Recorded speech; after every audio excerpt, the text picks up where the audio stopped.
안녕하세요. 30대 여성입니다. 얼마 전 남편과 이혼했어요. 이혼한 게 무슨 자랑이라고 이렇게 사연까지 쓰냐고요? 너무 답답해서 어디에 하소연이라도 하지 않으면 억울해 죽을 것 같아서 그러니 제 이야기 좀 들어주세요. 남편과 저는 친구의 소개로 만났습니다. 친구가 소개팅을 주선해준 건 아니고요. 정확히 말하자면 친구의 생일 파티에서 만났습니다. 친구가 35살 생일은 특별하게 축하하고 싶다며 다른 때와 달리 근사한 와인바를 빌렸더라고요. 저는 원래 술을 좋아하진 않지만 친구를 축하해주기 위해 잠시 들렸던 자리였습니다. 남편은 제 친구와는 대학 동기로 역시 친구 생일을 축하해주기 위해 왔었다고 하더라고요.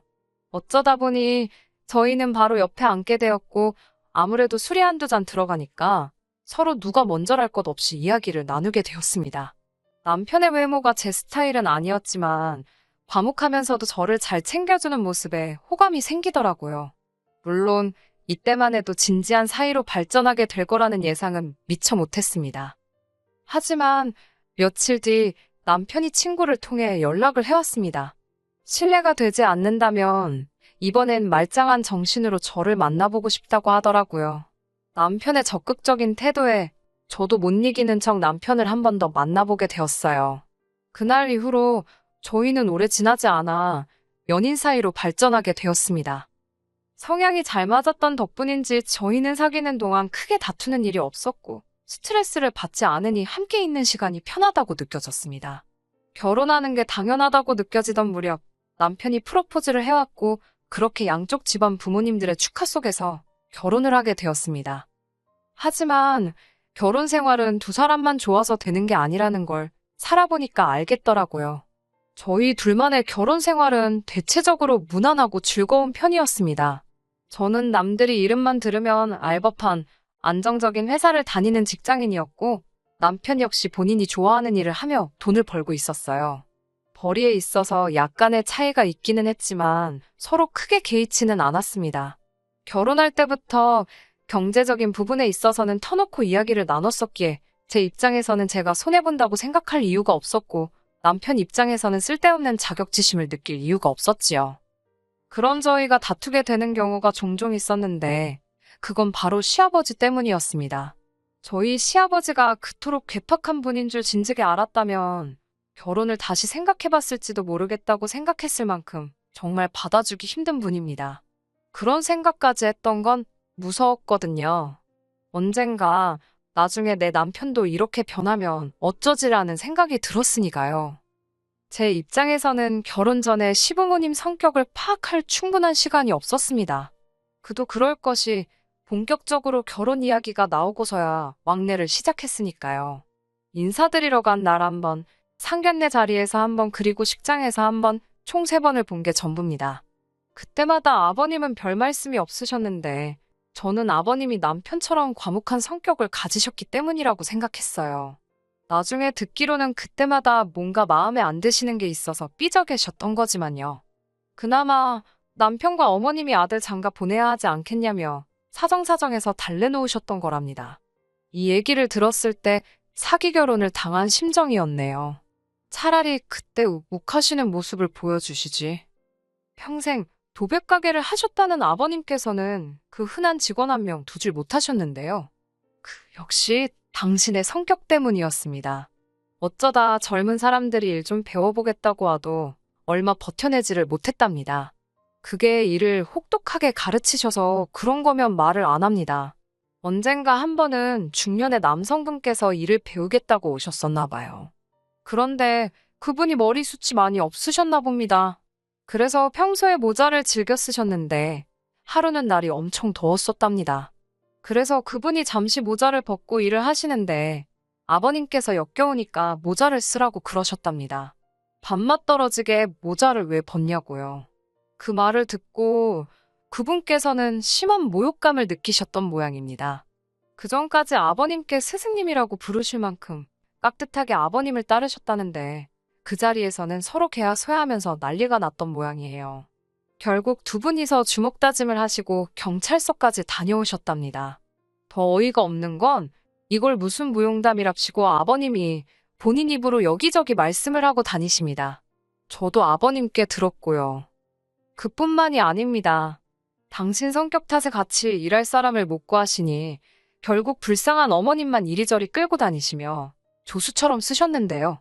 그러다 보니 어머님은 아버님 말씀에 속된 말로 찍소리도 못 하시는 게 몸에 배셨더라고요. 그러니 두 분 사이에 다툼이라는 건 존재할 리가 없었지요. 그런 어머님을 보고 있으면 같은 여자로서 안쓰럽기도 하고 도와드리고 싶기도 하고 그랬어요. 만약 친정어머니였다면 당연히 제가 진작에 나섰을 거예요. 하지만 시댁에는 남편뿐만 아니라 남편보다 2살 어린 신우도 있었기 때문에 제가 나설 자리는 아니라고 생각했네요. 솔직히 딸도 가만히 있는데 며느리가 아버님 이건 되고 저건 안 돼요. 그런 소리를 어떻게 하나요? 아무튼 이런 아버님과 제가 크게 갈등을 빚게 된 일이 있었습니다. 이 일이 시초가 되어 이혼을 하게 되었다고 해도 과언이 아닙니다. 다가오는 아버님 생신날, 당시 모호텔 뷔페가 인기가 많았기에 그곳에 모셔가려고 연락을 드렸습니다. 하지만 아버님께서는 무조건 집에서 드셔야겠다며 고집을 피우시더라고요. 사람들 말이 시부모님들은 며느리한테 생일상 받는 걸 좋아한다더니 이런 거구나 싶었습니다. 하지만 귀찮다는 생각보다는 기왕 하는 것 잘해야겠다 생각했어요. 하루 전날 미역국과 갈비를 비롯해 이것저것 할 수 있는 건 다 만들어 놓고 잤습니다. 남편은 그렇게까지 할 필요 없다며 그냥 사가도 된다고 했지만 음식은 정성이라고 생각했습니다. 그나마 다행인 건 시댁이 저희 집과 회사에서 멀지 않은 곳에 있었기 때문에 퇴근 후 집에 들렸다가 시댁으로 가면 여차저차 7시까지는 갈 수 있겠더라고요. 하지만 당일날 시댁에 도착했을 땐 이미 아버님 표정이 좋지 않았습니다. 저희가 5분 정도 늦었기 때문이었어요. 늦어서 죄송하다며 남편과 제가 없는 너스레까지 떨어가며 식사 준비를 했지요. 아버님께선 저에게 그까짓 직장 생활한다고 여자가 중요한 걸 놓치고 살면 쓰겠냐고 하시더군요. 그까짓 직장 생활이라는 부분도 귀에 거슬렸고 중요한 걸 뭘 놓쳤다는 말씀이신지도 이해가 안 되었지만 괜히 분위기 망치기 싫어서 죄송하다 말씀드리고 웃어 넘기려고 했습니다. 그러면 아버님도 솔직히 1절만 하셔야 되잖아요. 그런데 아버님께서는 멈추지 못하시고 똑같은 말씀을 다른 방식으로 또 하시더라고요. 시부모 생일뿐만이 아니라 시부모하고 일당 관련이 된 일이라 하면 네가 하고 있는 일이 얼마나 대단하다 해도 다 팽개치고 오는 거랍니다. 며느리란 존재가 원래 그런 거라고요. 결국 제가 참지 못하고 아버님께 이게 다 먹고 살려고 하는 일인데 제 마음대로 되냐고 한마디 했습니다. 그러자 아버님께서는 네가 그 일 안 하면 내 아들이 너 굶기냐고 그러시는데 화가 나신 듯한 목소리였어요. 어머님이 뒤쪽에서 저에게 불안한 눈빛으로 그만하라며 사인을 보내시더라고요.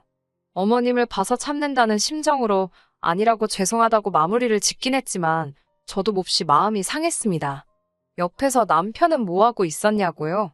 남편은 자기 아버지 성질도 알고 제 성질도 아니까 안절부절 못하고 있었지요. 딱히 달리한 건 없습니다.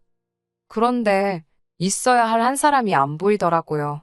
저녁 식사가 전부 다 준비가 되었는데도 신우가 안 보였어요. 아가씨는 어디 있냐니까 어머님께서 하신다는 말씀이 아직 퇴근을 못한 것 같답니다. 그 말을 듣는데 속에서 욱하더라고요. 신우는 프리랜서 요가 강사입니다. 일하는 시간을 자기가 얼마든지 조절할 수 있어요. 저처럼 직장에 매여 있는 사람이 아니잖아요. 그런 신우는 다른 사람도 아니고 자기를 낳아주신 아버님의 생신인데 늦어도 되는 건가요? 신우야말로 정말 중요한 걸 놓치고 사는 거 아닌가요? 아버님의 이중자 때 어이가 없더라고요. 한마디 할까 말까 고민했지만 분위기도 그렇고 아버님 생신이니까 참고 있었지요. 가족들 식사가 다 끝날 때까지도 결국 신우는 코빼기도 보이지 않았습니다. 제가 남편에게 아가씨 너무 늦는 거 아니냐고 슬쩍 물었어요. 그러자 아버님께서 들으셨는지 남의 일에 신경 쓰지 말랍니다. 일하다 보면 그럴 수도 있다나요. 방금 전까지 저 5분 늦었다고 그렇게 뭐라고 하시던 분이 당신 딸한테는 어찌나 관대하신지 좀 서운하더라고요.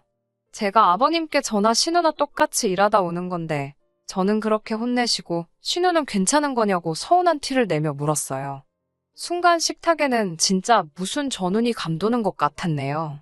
아버님께서는 잠깐 말이 없으시더니 며느리는 며느리랍니다. 며느리하고 딸은 엄연히 다른 존재래요. 당신은 딸 같은 며느리는 바라지도 않고 필요도 없답니다. 행여 신우랑 맘먹을 생각은 꿈도 꾸지 말라면서 기어오르지 말라고 하시더군요. 그 말씀을 듣고 나니 그동안 제가 뭐 한다고 시부모님께 그랬나 싶더라고요. 숫기도 없고 낯도 가리는 성격이지만 그래도 어디 가서 못난 며느리 소리는 안 들으려고 나름대로 노력 많이 했습니다. 어디 좋다 하는 곳이 있으면 모시고 가고 몸이 안 좋다 하시면 영양제든 뭐든 챙겨드렸고요. 안부 전화도 자주 드렸고 이번 생신 때도 음식 하나 사지 않고 밤을 새워서 정성으로 만들었는데 기어오르지 말라는 소리나 듣고 있는 제 자신이 정말 한심하더라고요. 남편도 옆에서 아버지는 무슨 말씀을 그렇게 하시냐면서 중재에 나섰지만 이미 엎질러진 물이었어요. 저는 큰 충격을 받았지만 일단 알겠다고 했습니다.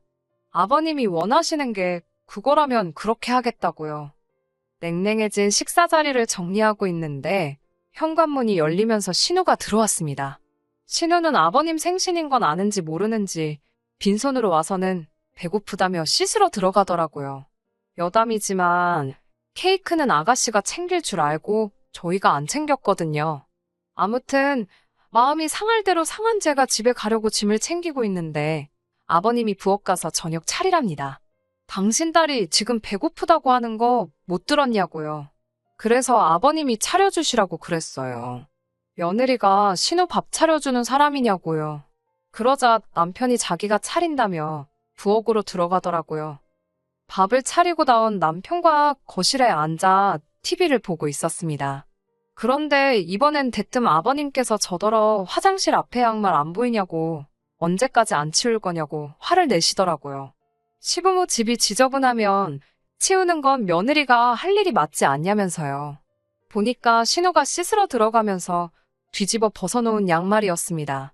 제가 아가씨가 벗어놓은 양말까지 치워야 하냐고 아가씨 다 씻고 나오면 아가씨더러 치우라고 한다 했습니다. 그러자 아버님께서는 그 양말을 집어다 저한테 던지셨어요. 치우라면 치우지 말도 많다면서요. 어이가 없어서 말도 안 나오더라고요. 잠깐 아버님을 쳐다보곤 제 가방만 챙겨들고 그냥 그 집에서 나왔습니다. 남편도 곧이어 저를 뒤따라 나오더라고요. 집으로 오는 길에 아버님께 수차례 전화가 걸려왔지만 하나도 받지 않았어요. 남편은 아버님 대신 자기가 사과한다면서도 앞으로 계속 이렇게 지낼 수는 없지 않냐면서 내일이나 내일 모레쯤 먼저 전화를 드리랍니다. 대신 앞으로 자기가 처갓집에 정말 잘하겠다면서요. 어이가 없었지요. 어디 비교할 때다 해야지. 제가 말 같지도 않은 소리 하지도 말라고 그냥 당신은 앞으로 당신 집에 잘하고 나는 내 집에 잘하고 그렇게 살자 했습니다. 그러자 고작 남편이 한다는 소리가 그럼 양쪽 집안 어른들 용돈은 어떻게 할 거냐고 묻더라고요. 친정은 내가 챙길 테니 시댁은 당신이 챙기라 했습니다. 공동으로 먹고 쓰는 거 외엔 서로 일체 간섭하지 말자고요. 그 이후로 어머님께 몇 차례 전화가 걸려왔습니다. 어머님과는 두어 번 정도 통화를 했어요. 남편과 별반 다르지 않은 이야기를 하시더군요. 나이 든 사람이다. 평생을 저렇게 살았는데 어떻게 하겠냐. 우리가 맞춰줘야 한다. 그런 말씀이었지요. 나쁜 사람은 아닌데 한 번씩 욱해서 저런다며 저더러 이해하랍니다. 그러면서 저더러 그거 밥 좀 차리고 양말 좀 치우는 게 뭐가 어렵냐고 그러셨습니다. 밥을 새로 하라는 것도 아니었다. 양말을 손으로 빨라는 것도 아니었다. 밥이랑 반찬 다 냉장고에 있는 거 꺼내주기만 하면 되고 양말은 집어다 세탁기에 넣어주기만 하면 되는 걸 왜 시아버지랑 기싸움을 하냐면서 저도 잘한 거 하나 없답니다. 솔직히 처음에는 그래도 어머님은 저를 이해해 주시는가 싶어 마음이 살짝 풀어질 뻔했는데 듣다 보니 결국은 숙이고 들어오라는 소리셨어요. 그 이후로는 어머님과도 통화하지 않았습니다. 그 이후로 남편과 저희 관계는 급속도로 악화되었습니다. 남편은 나이든 아버님한테 젊은 제가 한 번 져주는 게 뭐가 그렇게 힘든 일인지 이해를 못하겠다며 계속해서 저를 탓했어요. 반면에 저는 남편이 제 입장을 대변해주길 바랬거든요. 다른 걸 다 떠나서 양말을 던지신 일만이라도 사과를 받았으면 좋겠더라고요. 양말에 맞아봤자 아프면 얼마나 아프냐, 그런 문제가 아니잖아요. 신우가 신었던 양말을 저에게 집어던지셨다는 그 자체가 모욕적이었으니까요. 하지만 남편은 죽어도 저를 대신해 아버님께 그 이야기를 해줄 생각이 없는 눈치였습니다. 그렇다 보니 둘의 사이가 좋아질 수가 없었지요. 그래도 이혼을 못했던 이유는 글쎄요, 결혼한 지 얼마 되지도 않아서 실패했다는 걸 인정하고 싶지 않았던 것 같아요. 대학도 취업도 다 노력한 만큼 결과가 나왔었는데 결혼 생활만큼은 제 노력대로 안 된다는 현실을 받아들이기 힘들었어요. 그런 제가 완전히 이혼을 결심하게 된 건 몇 달 전 아버님이 병원에 입원하게 되시면서입니다. 아버님께서는 도배 가게를 폐업하신 후 이따금씩 일용 근로자로 건설 일을 하셨는데요. 그날도 그 일을 나가셨다가 낙상사고를 당하셨답니다. 갈비뼈가 골절되면서 병원에 2달 정도 입원을 하셔야 된다고 그러더라고요. 그 말을 전하는 남편 표정이 심란해 보였지만 남편도 꼴보기 싫은 데다가 양말 사건 이후로 시부모님과의 관계도 있는 대로 악화된 상황이었으니 솔직히 병문안은커녕 신경도 쓰기 싫었습니다. 그래도 병문안을 가긴 가야 하나 어째야 되나 고민하며 며칠의 시간이 흘렀습니다. 남편이 하루는 저더러 이야기 좀 하잡니다. 무슨 일이냐고 물으니까 지금 병원에서 시어머니 혼자 너무 고생을 하고 계신데요. 신우는 뭐 하냐니까 프리랜서라서 자기가 쉬면 자기 고객들 다른데 다 뺏긴다고 못 쉰다 그런답니다. 그래서 그럼 자기가 가서 도와드리라니까 자기는 남잔데 그런 일을 어떻게 하냐면서 그래서 말인데 이번에 가서 며느리 노릇 좀 해보랍니다. 제가 어이가 없어서 남편을 쳐다보니까 남편이 한다는 소리가 이참에 병간호 해드리면서 어머님 아버님 마음도 풀어드리면 얼마나 좋냐는 거예요. 사람이 뻔뻔해도 정도가 있어야지 싶더군요. 사실 남편과 양말 사태로 멀어지기 시작하고 얼마 지나지 않았을 무렵 친정 어머니께서 장염으로 입원하신 적이 있으셨거든요. 그때 남편도 저희 어머니께서 입원 중인 거 알고 있었지만 저랑 기싸움한답시고 괜찮냐는 말 한마디 없었습니다. 하다못해 제가 병문안 다녀오느라 아침부터 죽 끓이고 그러고 있는데도 어디 가냐고 묻지도 않더라고요.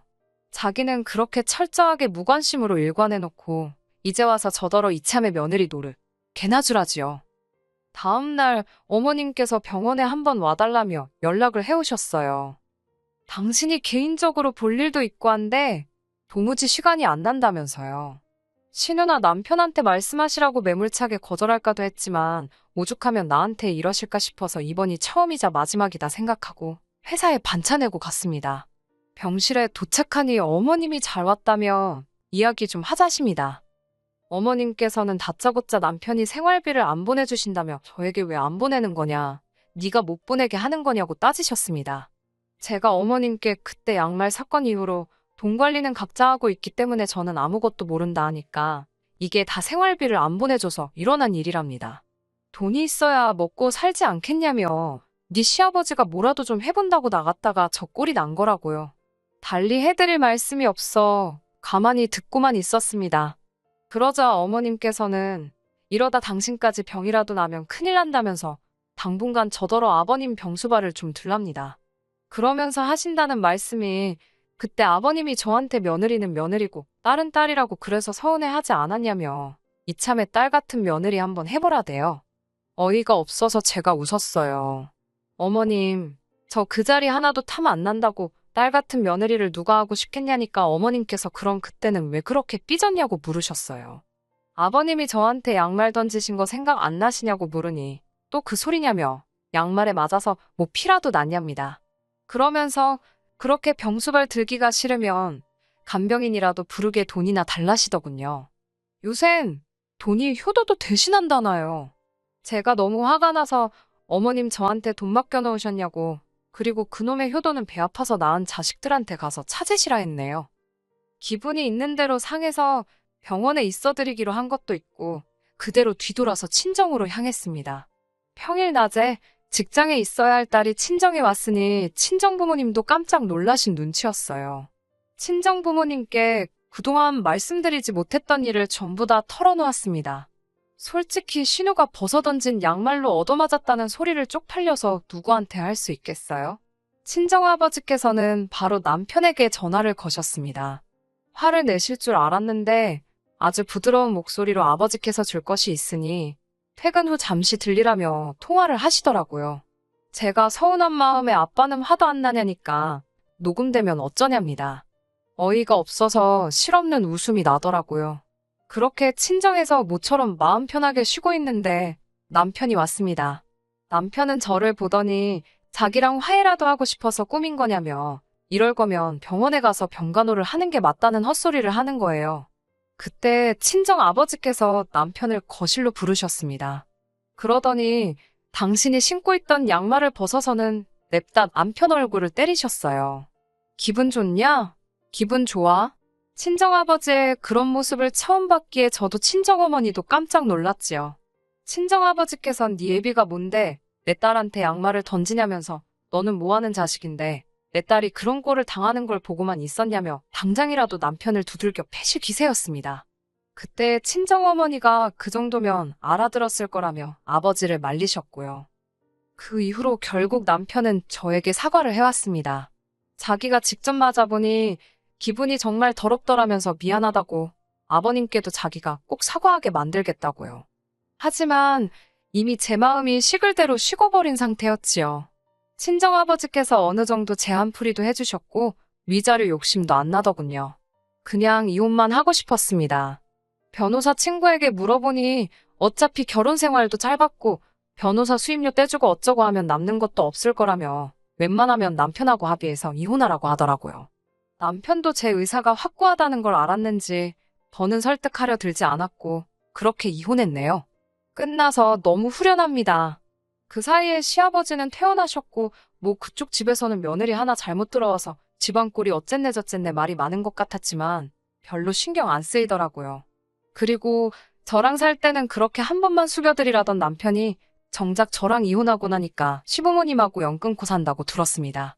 그 이유를 알 것도 같고 뭐 다 지나간 일이지요. 또 다시 결혼 같은 걸 하게 될지 모르겠습니다. 당장은 하고 싶은 생각도 없고요. 다만 언젠가 기회가 된다면 그때는 딸 같은 며느리, 며느리는 며느리 이런 거 다 떠나서 서로 인격적으로 존중하는 집안의 일원이 되면 좋겠다는 바람은 있네요. 끝까지 들어주셔서 감사합니다. 오늘의 사연은 여기까지입니다. 구독과 좋아요, 알람 설정 부탁드리고 더 좋은 사연으로 다시 찾아뵙겠습니다. 감사합니다.